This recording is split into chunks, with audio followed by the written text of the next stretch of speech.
நம்முடைய வாழ்க்கையில் ஒவ்வொரு நாளும் கழிக்கிற விதம்தாங்க இன்னைக்கு பெருசு. வீட்டில் இருந்து நாம் கிளம்புன உடனேயே ஆஃபீஸுக்கோ வேலைக்கோ இல்லை வெளியிலையோ இல்லை வீட்டில் இருந்தாலும் மனைவி உடனே கேட்பாங்க, இன்றைக்கி என்ன குழம்பு வைக்காது. அது மளிகை கடைக்கார வீடாக இருந்தாலும் சரி, காய்கறி கடைக்கார வீடாக இருந்தாலும் சரி, அரிசி கடைக்கார வீடாக இருந்தாலும் சரி, கோடீஸ்வரர் வீடாக இருந்தாலும் சரி, என்ன குழம்பு வைக்கிறது இன்றைக்கி அதான் தலைப்பாகவே எடுத்துட்டு இருக்கு. எனக்கு தெரியல, வாரத்தில் 7 நாள் தான் இருக்குது. அந்த 7 நாட்களில் எத்தனை குழம்பு தான் மாற்றி மாற்றி வைக்கிறதுன்னு தெரியல மக்களுக்கு. அந்த அளவுக்கு இருக்குது நம்முடைய காலம். ஆக வாழ்க்கையில் மேலே போனவங்க, அதாவது உயரத்துக்கு போனவங்க இறங்கி தான் வரணும் என்னைக்கு நானும். அதே மாதிரி நாம் ஒவ்வொரு விஷயத்திலையும் கவனமாக கையாள வேண்டும். வாழ்க்கை ஒரு முறை தான் பிறந்திருக்கிறது, வாய்ப்பும் ஒரு முறை தான் உண்டு. அந்த வாய்ப்பை நாம் தக்க வைத்துக் கொள்ள வேண்டும். மறுபடியும் எடுத்துக்காட்டும் திருப்பு முனையும் வராது. வாழ்க்கை ஒரு திருப்புத்தான், அதை அனுபவித்து வாழ கொள்ள வேண்டும். ஏற்றின பேனர்கள் எல்லாம் ஒரு நாள் கண்டிப்பாக கீழே இறக்கி தான் இருக்கிறது. அதுபோல் மனசில் உள்ள கவலைகளை குறைகளையும் நாமே தான் மாற்றியமைக்க வேண்டும். இதை மற்றவர்களிடம் சொல்லலாம், ஆனால் கதை கேட்பவர்களிடம் சொல்ல முடியாது நம் ஸ்டோரிகளை. ஆக யாரிடம் சொன்னால் நீங்கும், யாரிடம் சொன்னால் நம் பாரம் போகும் என்று சிந்தித்து பேச வேண்டும். அதே மாதிரி ஒட்டிய நோட்டீஸ்கள் எல்லாமே கிழிக்கதான் பட வேண்டும். ஆக எல்லாமே நிரந்தரமற்றது. நம் வாழ்க்கையில் மாற்றம் ஒன்று மாறாதது என்பதை நாம் புரிந்து கொள்ள வேண்டும். அன்றாட வாழ்வில் எத்தனை நாள் நாம் வாழ்ந்து முடியும் என்கிற கருத்தினை கொண்டு வந்தால் மட்டுமே இந்த உலகத்தில் நாம் சந்தோஷமாக நீடிக்க முடியும். யதார்த்தமாக 20 வயது வரை படாத பாடுபட்டு வருகிறான். ஆனால் அந்த 20லிருந்து 30க்குள்ள எவ்வளவு பிரச்சனைகள் தெரியுமா? அதுக்கப்புறம் 30லிருந்து 40க்குள்ள நாம் சம்பாதிச்சு முடிச்சிடணும்.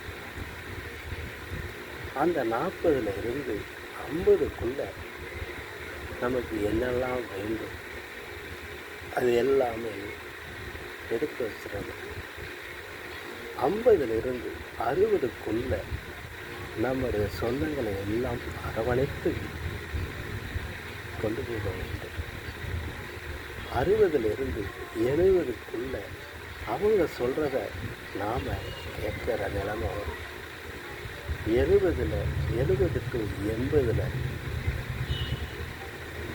யார் சொல்கிறதுன்னு யாரும் கேட்குறதும் இல்லை, பார்க்குறதும் இல்லை.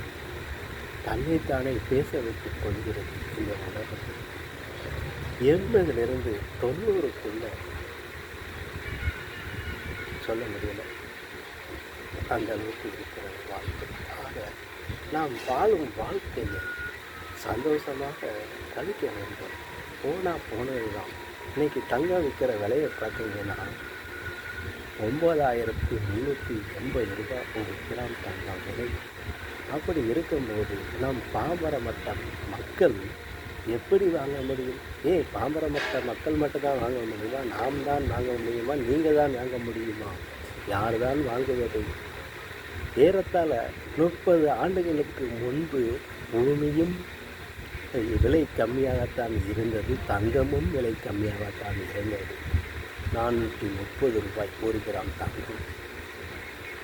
ஆக அந்த நேரத்தில் யாருக்குமே தங்கம் வாங்கி வைக்க வேண்டும், இடத்தை வாங்கி போட வேண்டும்ங்கிற எண்ணமும் இதுவும் இல்லை, கற்பனையிலும் இல்லை. இப்போ நினைச்சாலும் முடியுமா? அந்த அளவுக்கு ஆகிவிட்டது நம் நிலைமை. நமது அப்பா அம்மாக்கள் நாம் பள்ளிக்கு போகும்போது 30 ஆண்டுகளுக்கு முன்பு சொல்கிறேன், நம் தலையில் எண்ணெயை வைத்து தேய்ச்சி விடுவார்கள். நாம் உடனே சீவிட்டு போவோம். எண்ணெயை வச்சுட்டாலாம் தலையில் வா அப்படின்ட்டு போவோம்.